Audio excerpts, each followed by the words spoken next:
आपके मनोरंजन पर अब नहीं लगेगा कोई ब्रेक। स्टार प्लस के बेहतरीन शोज देखने के लिए लाइक, शेयर और सब्सक्राइब करिए स्टार प्लस के यूट्यूब पेज को। क्या आपको पता है नहीं है कि मोगली की फेवरेट डिश कौन सी है? म्यूस्ली। नहीं, फेवरेट डिश है राजमा चावल। मोगली का फेवरेट कलर कौन सा है पता है आपको?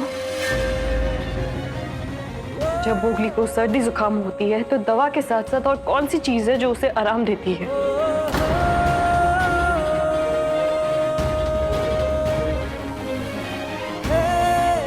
मुझे नहीं पता। पीनट्स के अलावा और कौन सी चीज है जिससे मोगली को एलर्जी है? कौन सी लोरी है जिसे सुनकर मोगली सोता है? और सबसे ज्यादा उदास किस बात पे होता है?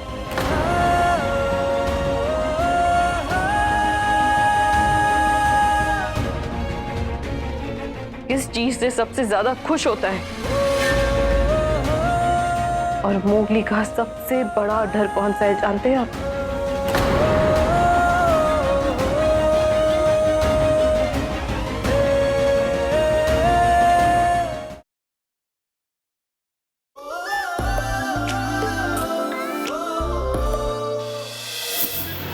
कोर्ट ने केस को स्टडी कर लिया है। गोस्वामी जी, आप हमें यह बताएं कि आपके क्लाइंट नील खन्ना को हम बच्चे की कस्टडी कैसे दे सकते हैं, ये भी ध्यान में रखते हुए कि बच्चा पिछले 10 साल से अपनी माँ के साथ रह रहा है। ये बात सही है माय लॉर्ड कि इनका बेटा मोगली 10 साल तक अपनी माँ के पास रहा है। मेरे क्लाइंट अपने बेटे को बेहतर जिंदगी और बेहतर लाइफस्टाइल दे सकते हैं।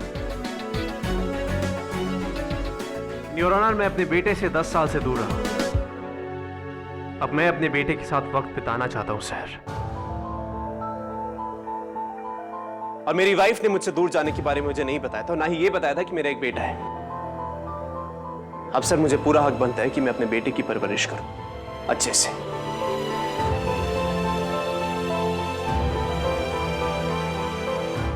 योर ऑनर, मेरी क्लाइंट मिस अवनी मिस्टर नील खन्ना से कुछ सवाल करना चाहती है विद योर परमिशन। इजाजत है।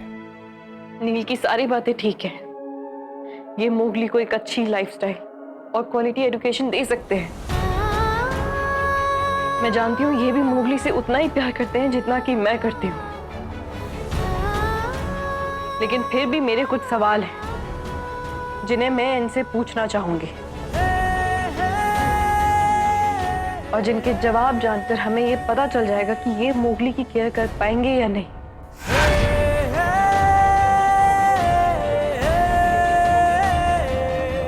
क्योंकि हमें ये याद रखना चाहिए कि एक बच्चे के लिए इमोशनल केयर भी बहुत जरूरी है।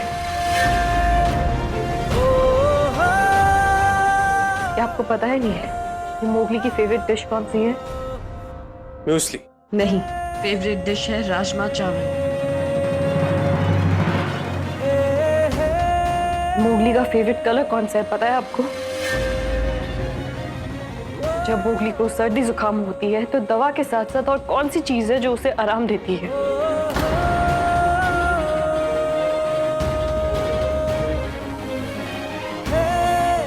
मुझे नहीं पता। पीनट्स के अलावा और कौन सी चीज है जिससे मोगली को एलर्जी है? कौन सी लोरी है जिसे सुनकर मोगली सोता है? और सबसे ज्यादा उदास किस बात पे होता है?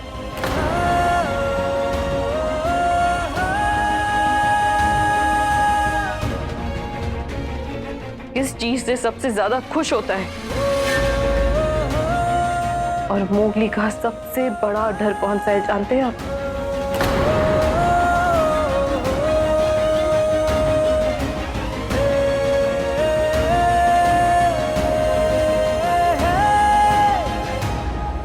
मुझे इन सारे सवालों के जवाब पता है, और उनके जवाब मुझे खुद मोगली ने नहीं दिए। ये मैंने उसे देख देख कर सीखे हैं। उसकी आवाज सुन के बता सकती हूँ मैं कि उसका मूड कैसा है। उसके चेहरे के एक्सप्रेशन देख के बता सकती हूँ मैं कि अब वो क्या डिमांड करने वाला है। और ये इसलिए नील क्योंकि मैं उसकी माँ हूँ। क्योंकि जब मोगली पैदा हुआ तो उसके साथ साथ मेरे अंदर की माँ भी पैदा हुई। इसलिए मोगली को मुझसे बेहतर और कोई नहीं जान पाएगा।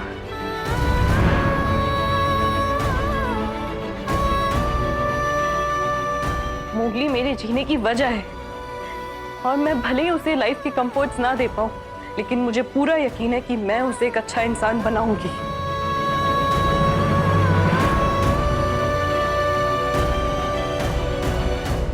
आपने कोर्ट नोटिस लेके एक दिन बिताया था ना मोगली के साथ, क्या जाना आपने, बताइए।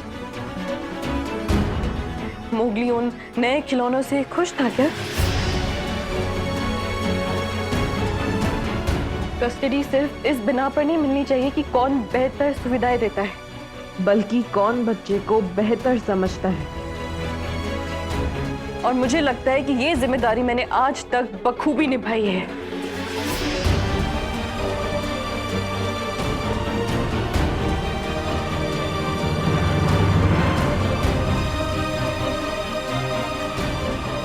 सर, क्या ये सही होगा कि नील को मोगली की फुल कस्टडी मिले, जबकि इसके लिए अभी वो तैयार भी नहीं है? और ये मोगली के लिए इतना बड़ा चैलेंज होगा, एक नए माहौल में एडजस्ट करना, जहां उसे गाइड करने के लिए उसकी माँ उसके साथ नहीं है। योर ऑनर, मेरे बेटे को 10 साल मुझसे दूर रखने के बाद अवनी आयशा कैसे एक्सपेक्ट कर सकती हैं कि मुझे सारी चीजें पता होंगी? मुझे तो यह भी नहीं पता था कि मेरा कोई बेटा है।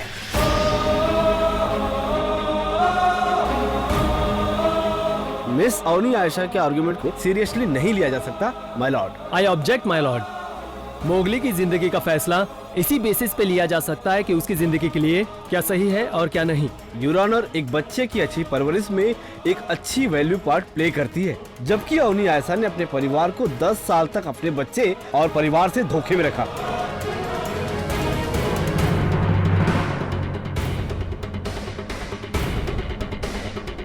सर, मैं एक्सेप्ट करता हूं कि अवनी आयशा को मेरे बेटे के बारे में सब कुछ पता होगा और होना भी चाहिए। आखिर 10 साल से मेरे बेटे की देखरेख जो कर रही हैं, लेकिन हाँ, एक अनाथ की तरह।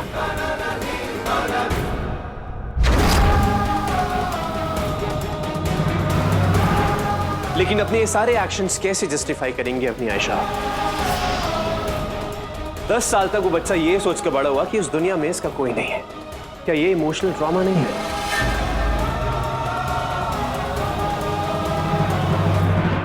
आइडेंटिटी किसी नाम या खानदान से नहीं होती, और अब मोगली को पता है कि उसकी माँ कौन है,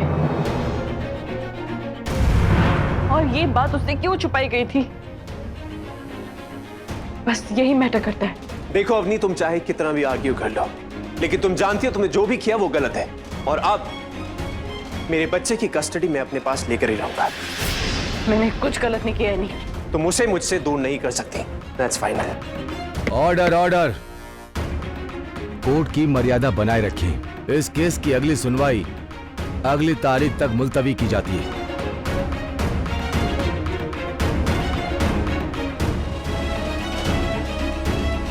नील,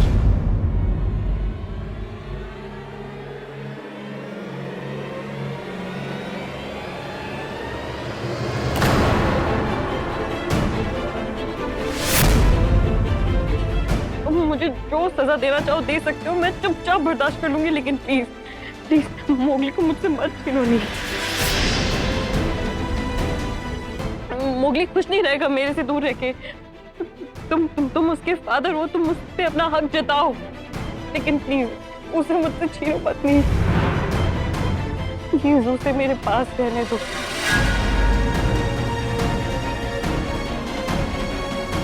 डॉक्टर साहब, जरा आइए, आपसे कुछ जरूरी बात करनी है।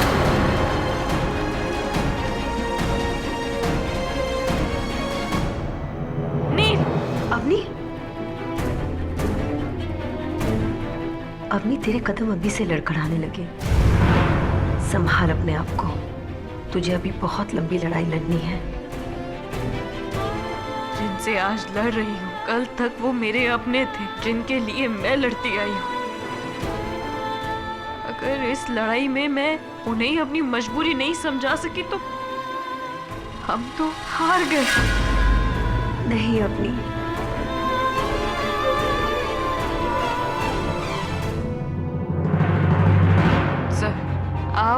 मुझे क्यों नहीं बताते कि आपको मेरे लिए किसने हायर किया है? चलिए इन सब चीज़ों को छोड़िए, हमें कल के लिए कोर्ट के लिए डॉक्यूमेंट्स तैयार करने हैं जो कोर्ट में सबमिट करने हैं, जैसे कि ये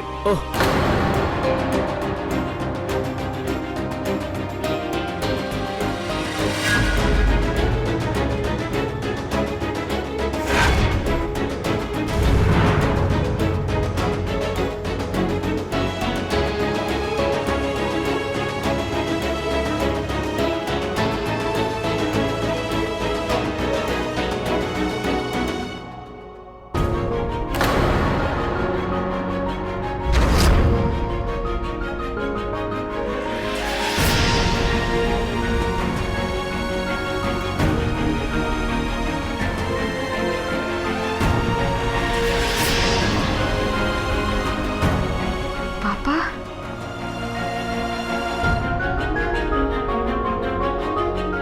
जी हाँ प्रकाश जी, उन्होंने ही मुझे हायर किया था। उन्होंने मुझे कहा था कि उनकी बेटी की तरफ से केस मुझे लड़ना है।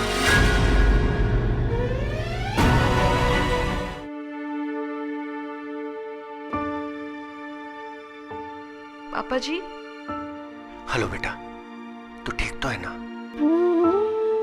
अपनों से लड़कर अपनों को बचाना आसान नहीं होता, पर अगर तेरा दिल कहता है कि तूने जो कुछ भी किया है वो सच है, तो एक दिन ये सच सबके सामने आ जाएगा। बस तब तक के लिए तुझको हिम्मत रखनी है। जी पापा जी, हिम्मत तो मेरी दुगनी हो गई है। मेरे पापा जी का आशीर्वाद जो है मेरे साथ, मुझे पता है पापा, विशेष जी को आपने हायर किया है। और आपको पता है, मुझे लॉयर मिलने से ज्यादा इस बात की खुशी है कि आप मेरे पापा जी मेरी लाइफ के हर पड़ाव में मेरे साथ हैं। तेरा पापा होना, हमेशा तेरे साथ रहूंगा बच्चे। थैंक यू पापा जी, थैंक यू।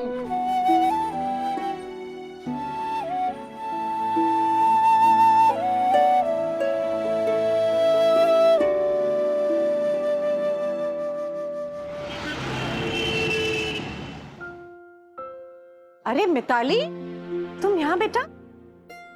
एक्चुअली मैं आप लोगों का ही वेट कर रही थी, लेकिन अब बहुत देर हो गई है तो मैं निकलती हूँ। मुंह दिखाई के लिए आई थी क्या? अभी रुको थोड़ा यहाँ पर। नहीं आंटी, एक्चुअली बहुत लेट हो गया है, अभी ऑफिस भी जाना है ना, इसलिए। I will see you later, okay? Mitali, I am so sorry, मैं बिल्कुल भूल गया आज तुम्हारी अवार्ड सेरेमनी थी। मिताली प्लीज मुझे माफ कर दो, रियली वेरी सॉरी यार। तुम जानती हो आजकल कोर्ट कचहरी का चक्कर चल रहा है, उस चक्कर में भूल गया मैं, माइंड से निकल गया, सॉरी। चलो अभी चलते हैं। आई अंडरस्टैंड दैट, लेकिन अभी वक्त भी खत्म हो चुका है ना? मैं आप लोगों से बाद में मिलती हूँ, ऑलराइट? तुम टेंशन मत लो। नो वे, ऑफिसर मिताली शर्मा, मैंने गलती की है, मैं गुनहगार हूँ, अब इसकी सजा तो मुझे मिलनी चाहिए, राइट? तो चलो, ये गुनहगार आज तुम्हें लंच पे ले जाएगा। What's it? Very good idea है इसे, अच्छा है ना, मूड भी चेंज हो जाएगा इसका। जाओ तुम दोनों लंच के लिए। देखो नील, तुम खामखा परेशान हो रहे हो, अभी अभी कोर्ट से आए हो, थके हुए हो, तुम आराम करो, हम बाद में मिलेंगे, okay? Mitali nothing doing, please. देखो ऑफिस में बोल दो तुम्हारी तबीयत खराब है, तुम आज ऑफिस नहीं आ सकती, तुम चलो मेरे साथ। पापा जी भी हमारे साथ है, ये सोचकर हिम्मत और बढ़ गई है सुनहरी। अपनी जी, आपने डॉक्यूमेंट्स मंगवाए थे ना? Thank you. मुझे एक बार सारे बच्चों के डॉक्यूमेंट्स चेक करने हैं। अरे हाँ अपनी, जब हम कोर्ट गए थे ना, तब वो डेजी के अडॉप्शन के लिए सारे फॉर्मेलिटीज क्लियर हो चुके हैं। वो लोग आई गेस परसों आने वाले हैं उसको लेने के लिए। और सबसे अच्छी बात पता है क्या है? हमारी डेजी बहुत ज्यादा खुश है। सुनहरी, बच्चों के लिए लंच बाहर लगाना है। आती हूँ। ये लोग भी ना, जीतू से अडॉप्शन के बाद मेरी उससे कोई बात नहीं हुई, ना ही उसका फोन आया, ना ही कोई खबर मिली। जी, मैं एक बार उससे मिलना चाहती हूँ, और वैसे भी अडॉप्शन के बाद ये विजिट जरूरी होती है। आप बैठिए, मैं अभी आती हूँ।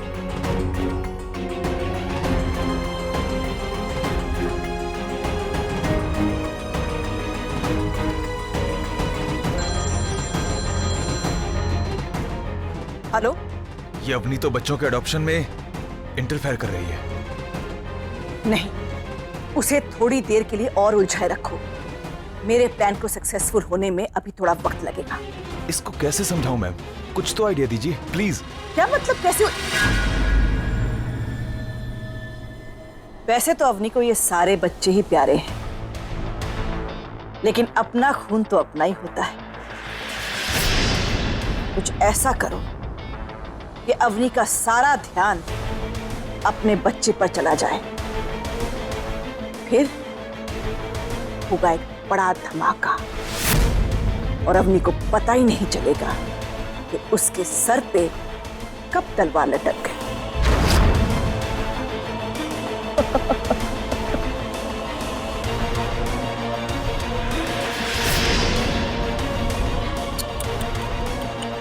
मैं हैप्पी भी हूँ और सैड भी। मेरे मम्मी पापा बहुत अच्छे हैं, पर तुम लोग नहीं होगे ना। डीजी दीदी, डोंट बी सैड। अब होली पर गुलाल लेके आ जाना और दिवाली पर हम पटाखे लेके आ जाएंगे। दीदी डोंट वरी, हम सुकूनगर सिबलिंग हैं, हम दूर रह के भी साथ में।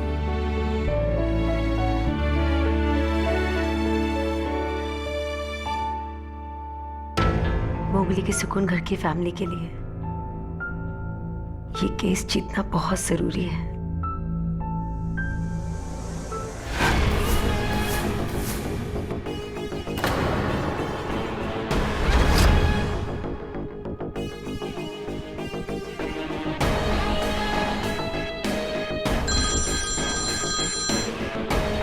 हेलो, बच्चा गार्डन में सबके साथ खेल रहा है। तो ठीक है, जैसा समझाया था बिल्कुल वैसा ही करो।